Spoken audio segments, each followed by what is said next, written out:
Well, hello and welcome to the WCBL Game of the Week. I'm Jamie Neugebauer. As you can see, there is no Clark Monroe here beside me. He has hit the IL with what we're calling around here a lower body injury, but we hope for a quick and speedy recovery for the usual man who sits in the host seat. But the show must go on, even though we miss Clark. And the Game of the Week tonight comes at you from Spitz Stadium in Lethbridge, Alberta, as the Bulls of Lethbridge host the Energy City Cactus Rats, aka the team from Edmonton. But first, let's take a look at the scores from Wednesday night's games from yesterday as well, I should say. The Weyburn Beavers falling in that one to Medicine Hat, an 11-8 game, a high-scoring one. Regina getting a 7-4 win over Moose Jaw, the first win of the year for Regina in the big clash of that rivalry just down the Trans-Canada Highway, the Trans-Canada Clash, of course. A big win as well for Fort McMurray over the Energy City Cactus Rats, who we'll be talking about plenty on this show. And Okotoks with a huge win over another very hot team, Sylvan Lake. The Gulls, who are trying to track down that Okotoks team in the West Division, and it has been fun and spicy in the WCBL lately. So let's take a look at the standings here. As you take a look, you see that West Division. Big win, as you can see, Okotoks holding off Sylvan Lake there. You see Lethbridge is second in the West. There in between those two, and Energy City down in fourth. On the eastern side, it's still the Saskatoon Berries show, but Medicine Hat holding on there in the second place spot, trying to put some pressure on Regina's Red Sox. Right behind them, of course, the big news for Regina being that they are owned by the Pats ownership group as well. So that is big news for them. Now let's look at the league leaders in batting average, as of course there's always plenty of offense to talk about in the WCBL. Ethan Menard up there on base literally every single game of the season so far for the Saskatoon Berries. Their fine catcher. That's 19 games if you're keeping track at home. Carter Roth as well of Medicine Hat leads in hits as well with 59, and he has been a hard guy to get out for anybody.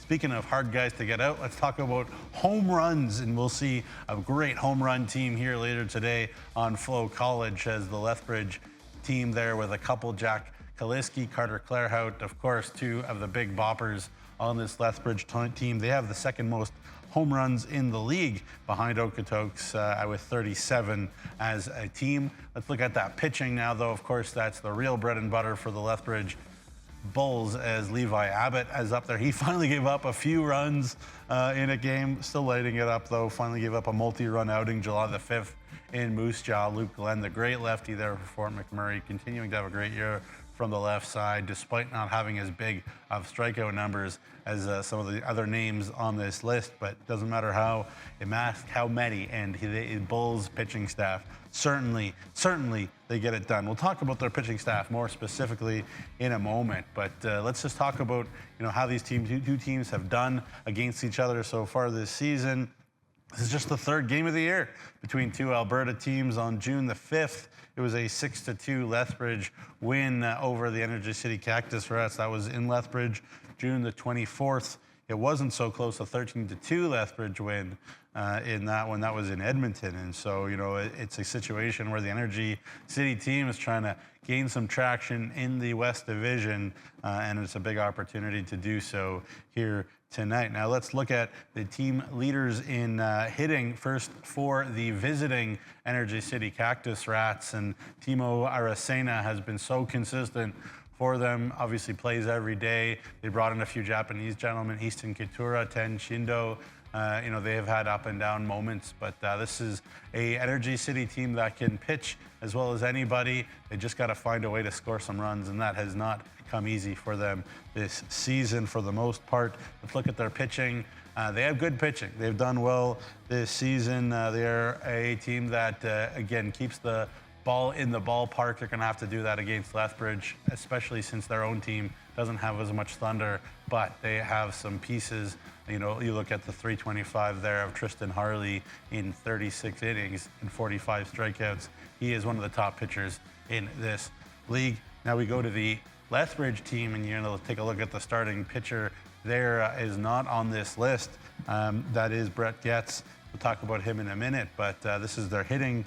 You know, they are a team, again, as I mentioned, with lots of power, looking for some consistency. This is the pitching part of me. Levi Abbott mentioned how dominant he's been. There is Brett Getz, 23 Ks through 23 and a third innings for the man who has been so good out of Eastern Arizona College, and he'll get another opportunity here tonight for the Lethbridge Bulls. Pardon me. Now let's go back to their hitting. Guess I skipped over that. I apologize. He talked about Claerhout and Kaliski. They can hit dingers as well as anybody in this league.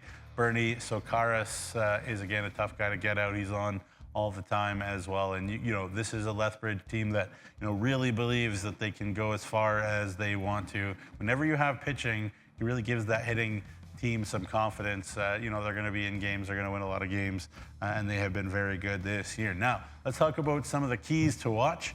In this one, Lethbridge comes into this game 21-11 on the year. They have a 4-game win streak going. That means they're second in the West. They're a game and a half, only a game and a half, back of Okotoks in the West. The Western Conference much tighter than the East, with Saskatchewan kind of running away with things.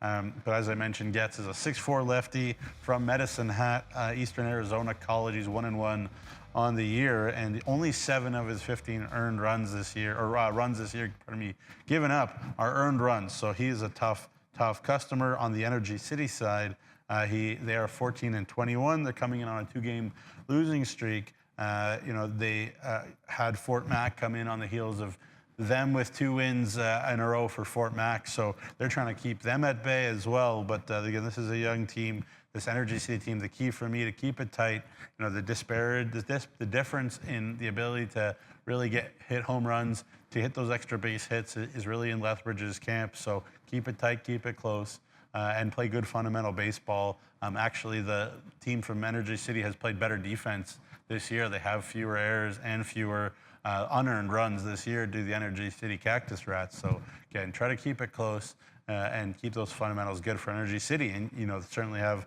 an opportunity to try to take their first win of the year against the Lethbridge Bulls. But now we can take a little bit of a switch and a turn here, because we're going to hear from the head coach of the Lethbridge Bulls, Ryan McDonald. From the golf course, Ryan, thank you so much for your time. Really appreciate it. First of all, let's jump right in. Energy City, Cactus Rats, never an easy out, no matter what the standings say. Just talk about what you feel about the matchup tonight. Yeah, you know, we played them a few times earlier on the season. They've played us tough. They get some good starting pitching and some guys that can hit. And yeah, I don't think their record shows really how good they are. Yeah, for sure. You know, it seemed like they're very good fundamentally. They play good defense as well, and that kind of keeps them in a lot of games. But, you know, just talk about, you know, Brett Getz, your starter. You know, what are you looking for from him tonight? Yeah, Getsy's been really good for us this year. You know, I think he's only had 1 start where he kind of struggled with command a little bit, but comes out, pounds the zone early, gets ahead of hitters, and you know, he's been a really good arm for us, and you know, he's a great kid too. So looking for him to kind of be deeper into the ball game, get us, you know, 5 or 6 innings, and then turn it over to the bullpen. Yeah, for sure. And, you know, obviously, you know, I'm sure all the pitchers on your staff appreciate the fact that you guys have as much thunder in your lineup as any team in the WCBL, that they could kind of turn the score around in a hurry if that's what you need. Just talk about, you know, this 4-game win streak and what's kind of been the key on the win streak so far. Yeah, we've had great starting pitching. You know, our starters have went, you know, 5, 6 innings up to 7 innings. Levi Abbott, you know, and had timely hitting, 2-out hits, cashed in guys when we needed. You know, even up in Okotoks, we tried to cough it up there late, but we came out kind of banging it around the yard, and we hit the ball a lot harder than it showed in Okotoks as well. We didn't have a little bit of love there with the wind blowing in, but we've been hitting the ball really well and had great starting pitching so far. For sure, yeah. I really appreciate your time. Only two more questions. Don't want to take you too far away from your golf game, though. So I appreciate that. I guess maybe one area, and I understand these are young baseball players and learning and growing, but I guess just talk about maybe how you guys have been trying to clean up the defense with maybe some of the unearned runs that you guys have given up. I'm sure it gives a coach every headache, but I guess just talk about the process on trying to improve that. Yeah, I mean, we are a younger team.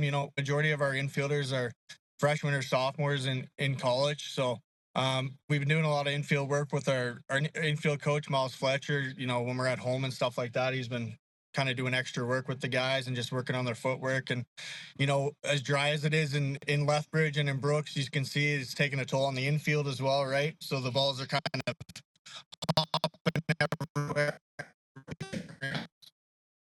Just basically just and aggressive baseball. Like I said, we can get more mental layers where they haven't came and got the ball.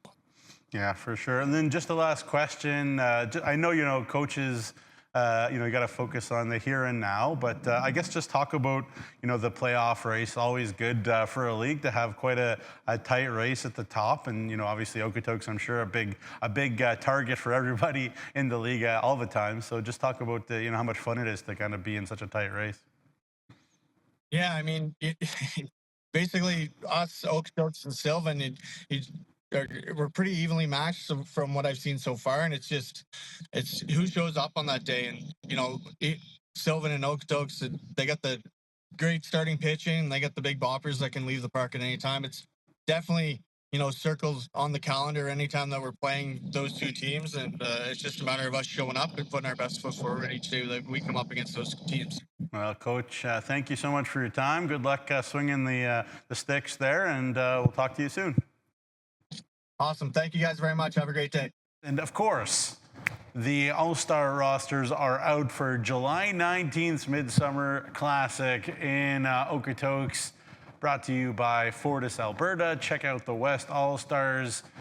A lot of guys who are used to being big-time enemies, Okotoks, Sylvan Lake, Lethbridge. Of course, Fort Mac has that really good pitching staff too, and they've got some guys involved, led by Luke Glenn. There's all the big names, Levi Abbott, of course, dominating on the mound this year for Lethbridge. And on the other side, the Eastern All-Stars, as you would imagine, plenty of Saskatoon berries as they dominate the league overall. But again, plenty of firepower.